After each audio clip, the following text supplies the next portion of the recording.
Stone statues appear all across the vast land of Liyue.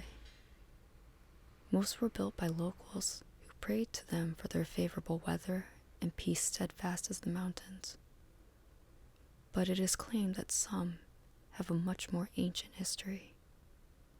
One story regarding the animal statues in particular is popular among the fishermen of the Bishui River, the silvergrass harvesters at Tiyuhua Marsh, and the old mining crowd.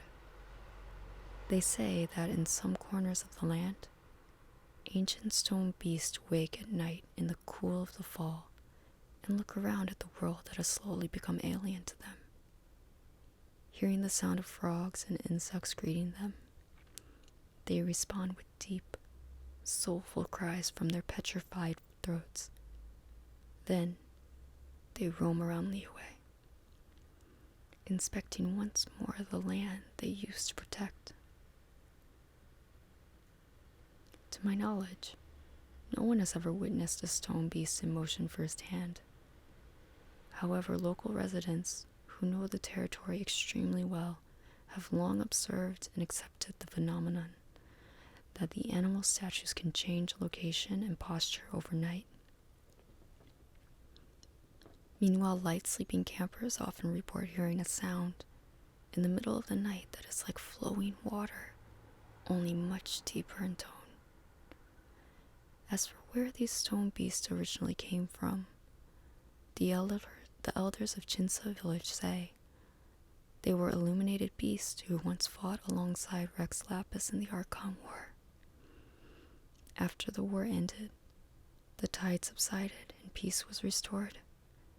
The illuminated beasts were no longer required to serve as defenders of the common people, and one by one, they retreated to more secluded parts of the country, where they lived free from concern for mortal affairs.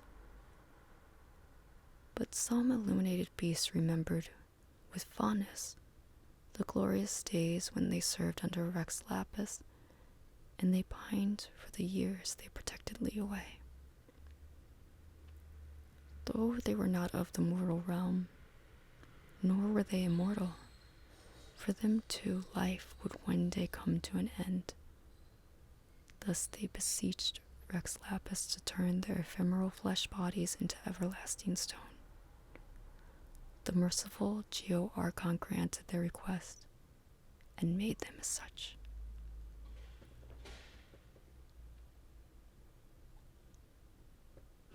The day has arrived. It was time to collect the bride. The sea god looked majestic indeed as he sat center stage in his giant clam, holding in his hands the reins of 2 sea serpents. They stood as imposing as Mount Changhin before the royal carriage as their master accepted the gift of pearls from the village elders and welcomed his new bride aboard the carriage. In return, the village would receive the sea god's blessing, a year free from tempests and tsunamis. The bride was whisked away to a place deep beneath the waves, far from home, far from the reveling crowd celebrating the festival, and far from her mother, all alone. The sea god took her along a corridor of great columns, formed from skeleton of a dead whale, that led to a palatial gate adorned with shining pearls and iridescent shells. Finally, the young bride had arrived at the palace the sea god had made for her, the palace that was to be her new home. It was not my plan to meddle in the affairs of common people, came the god's voice rippling through the water. It was a husband's attempt to console his bride. This place has served as a new home for many other young women, and it also became the place they spent their final days. Many of them were driven away from the village where they were born. For them, the ocean has provided safe refuge, somewhere they could sleep peacefully without fear of being disturbed, somewhere they could call home. But this young woman did not want a new home. decorated with prize pearls and rare shells. The dazzling spectacle of the ocean floor and the creatures that she knew lurked in the darkness filled her not with peace, but with dread. Time went by, and the longer she stayed in her bewildering ocean chamber that knew not sunrise nor sunset, the more homesick she grew, and the frailer she became. Eventually, there came a day when the sea god sensed what his young bride was feeling. Though he was not saddened by her choice, he allowed her to go through with her decision. In the fallen world of the humans, there will come a day in your life when you regret this decision. The sea god took the shell of a sea snail and adorned his waist and handed it to her as a parting gift. There will come a day that you will blow into the shell, and it will sound like a horn. On that day, you shall return to this place. The young woman took the shell and returned to the land. The years went by, and soon she became a mother herself. And she went about her simple, peaceful life. The ocean palace seemed but a childhood dream. The dazzling sights, the grotesque creatures would once in a while flood into her mind from the murky depths of her memory. But it was a rare occurrence, and she put them out of her mind. She lived like this year after year, until one year, when the festival came once again. The village elders came to her home. They had come to take her daughter from her arms. It was then that she finally understood why the sea god had spoken of her regret and of her return all those years ago. On the eve of the festival, she blew into the shell, and it sounded like a horn. The sea god responded to the call, rising up from the billowing waves to greet the village. But his embrace was a tidal wave that engulfed the whole village and took the villagers and the elders in their sleep. Drawn by the giant sea serpents, a colossal clam carriage came to a halt in front of her, dazzling her with its shimmering pearls. The mother took her daughter by the hand and boarded the sea god's clam. It was just like she remembered from her childhood, only this time the village she left behind now lay in ruins beneath ocean waves.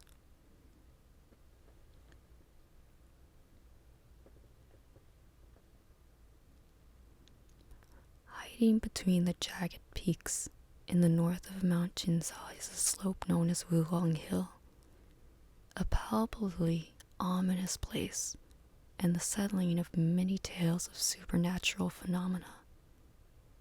It is rumored in Liyue that the spirits of the dead lurk within the woods of Wulong Hill.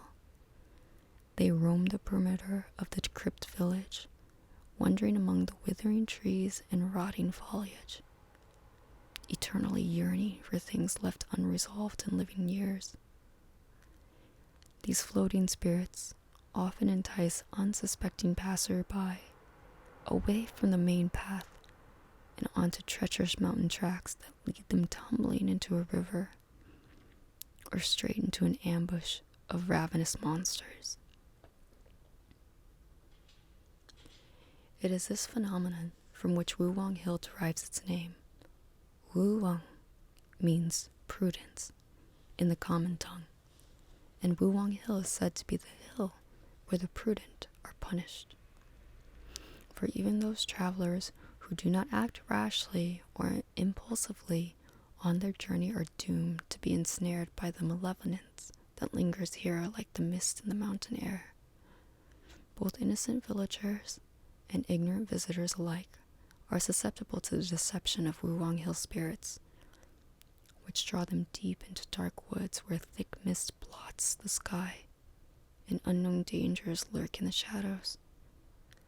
There are many means by which these sinister spirits are able to deceive mortals. Some take the form of bereavement or grief, others regret, manifesting as voices and visages of the deceased, the love of the departed, or the remorse of another party in an unresolved dispute. The traveler finds themselves compelled to heed the spirit's cry and follows them into the depths of Wu Wang. But Wu Wang Hill is not always this way. Some signs of life remain there up until relatively recently, and in times gone by, the village at the foot of the slope enjoyed a peaceful and leisurely existence, the chimneys always smoking and the lanterns always lit. The same village stands abandoned today. The buildings are in ruins, and all that remains of the villagers is the indistinct murmuring from a realm beyond. There is a fable that is oft repeated among the children of Chinsa village.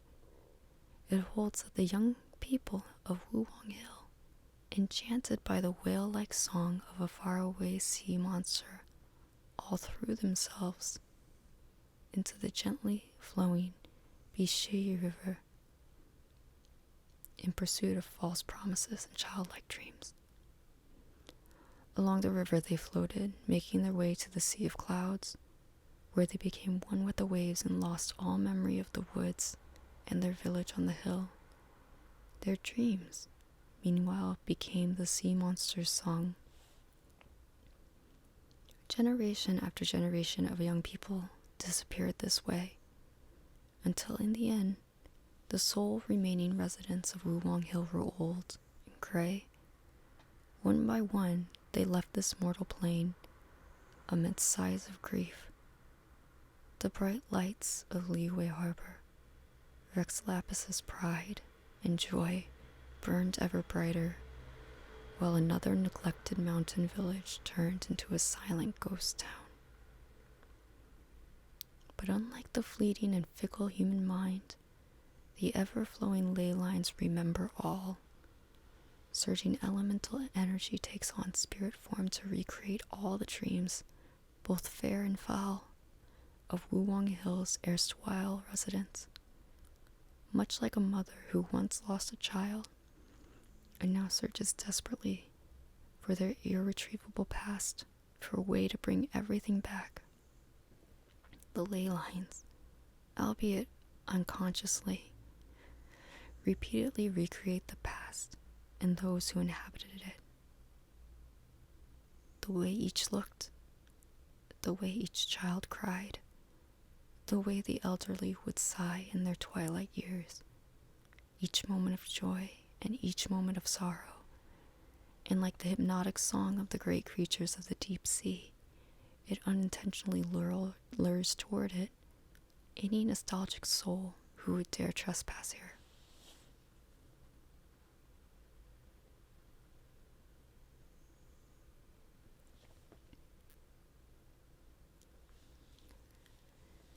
Many low Sealy are found floating in the mountain forests of Liyue.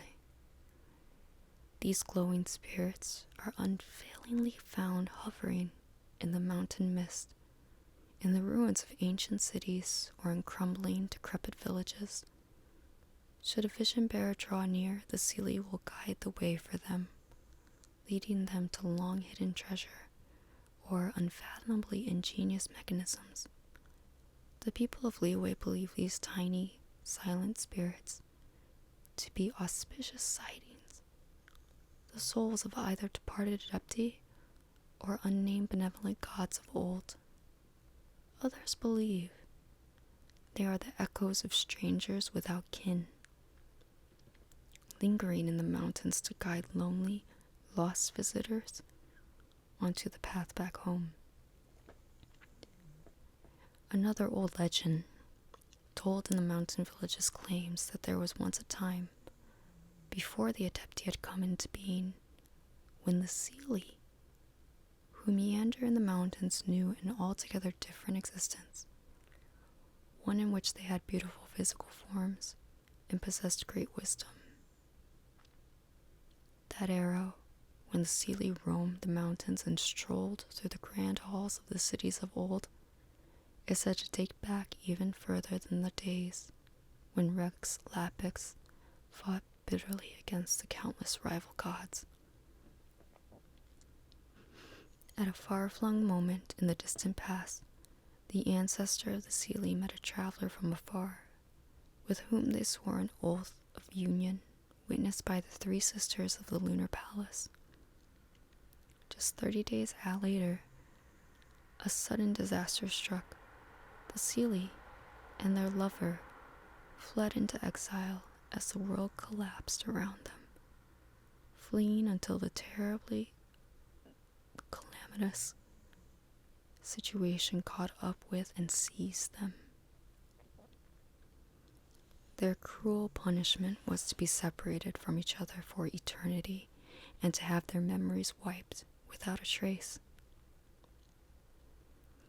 The graceful but heartbroken Seelie and the sisters grew more sullen and withdrawn with each passing day, to the point where their wondrous forms withered away, leaving fragments of their former selves scattered in the mountains and ruins, where they turned into tiny little life forms. They had forgotten so much, lost so much, and been stripped of their voices and wisdom, yet they continued to sing their same songs of grief. Because of this, still harboring a shred of the deep love they once had for their long-lost lover, they will act as a guide to travelers who stop in the mountain mist, seeking to retrace their memories of an ancient story in long-abandoned ruins, disused makeup cabinets, and now undecipherable poetry. Of course, these are nothing but clumsy, incoherent folktales, wild and fantastical conjecture about what Liyue may have been like in the distant past before the time of Rex Lapis.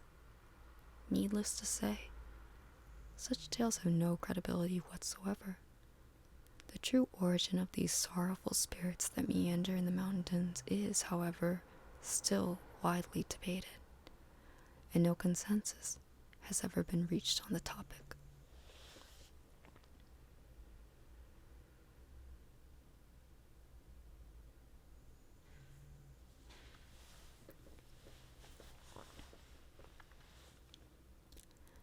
Among the legends that circulate in the mountains of Liyue, the Qilin are a type of noble and benevolent illuminated beast. Qilin often roam the mountain forest, but appear only on nights where starlight shines upon clear dew. For sustenance, they drink only spring water and eat only fragrant herbs.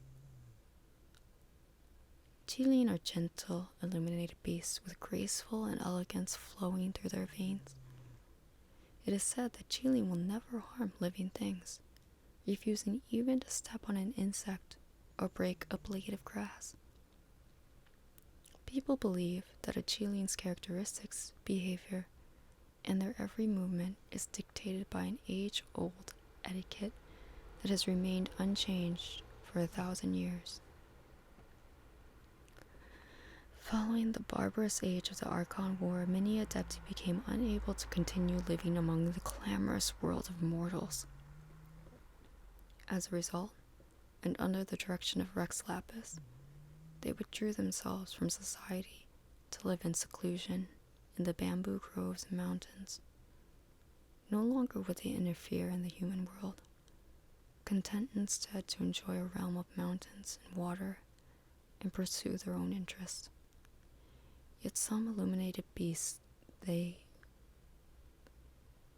were that over 1,000 years of mortal cooperation had cultivated deep friendships with ordinary humans. They decided to carry out the will of the Lord of Geo in the mortal realm, assisting human society with their adeptal powers and charity. Some hid in mountain hamlets while others walked the bustling city streets. They lived together and mixed with humankind, leaving behind unique bloodlines in Liyue Harbor. According to the folktale, as early as 7,000 years ago, there were already those among the elegant Qilin who had begun to grow deeply attached to the savage mortals. The tale tells of how, in the barbaric era, the people wore clothes of water lotus and bay leaf. One night, a herb gatherer was bathing in a mountain pool when, to his surprise, a passing Cheeling began to eat the clothes that he had left by the water's edge. The illuminated beast was too young to understand human notions of shame and privacy, and had yet to learn the conduct of illuminated beasts in the mortal realm. To make up for her crude behavior, and to avoid startling the vulnerable mortal with her otherworldly adeptal appearance, she transformed into one of a human bearing. As the pale light of the full moon fell onto the pool, she appeared before the herb gatherer. The young illuminated beast ultimately did not understand the human notions of shame and privacy. She stood in the mountain forest, lit by the cold moonlight and the glow of fireflies, clothed only in dewdrops and the lunar gleam. Together with the ignorant mortal, she traveled, strolling happily among flowers and bamboo groves, revealing to him the mountain dwelling of the Adepti, interpreting for him the language of the birds, sleeping lightly amid the cry of insects, sinking softly into shared and ancient dreams. As the herb gatherer began to stir at the first light of dawn, he awoke to find that the noble illuminated beast had vanished without a trace. As for how this tale unfolds, opinions vary widely. Some people say that one night, the Cheeling placed a bamboo basket outside the front door of the herb gatherer's home before disappearing into the moonlight mist. When the herb gatherer came to the door, he found a child soundly asleep inside the basket. Others say that from that moment, the Cheeling lived together with the mortal, gave birth to children, and grew accustomed to human life. No matter the truth of the 1,000-year-old matter, the elegant, illuminated beast continued to walk among the residents of Liyue, unseen among the sea of people, waiting for the day when Rex Lapis calls them forth once again.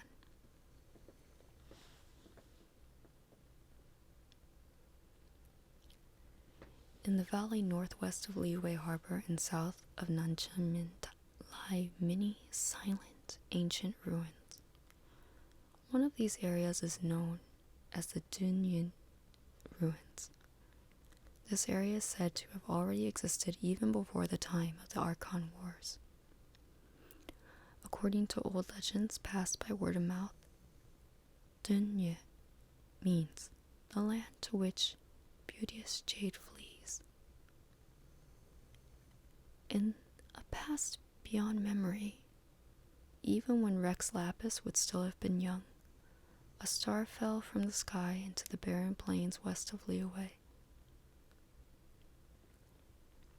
These plains were transformed into a huge and deep chasm in the wake of the star's descent. The jade would emerge from within, beautiful and limitless, and it would become the foundation for 1,000 years of industrial mining in Liyue thereafter.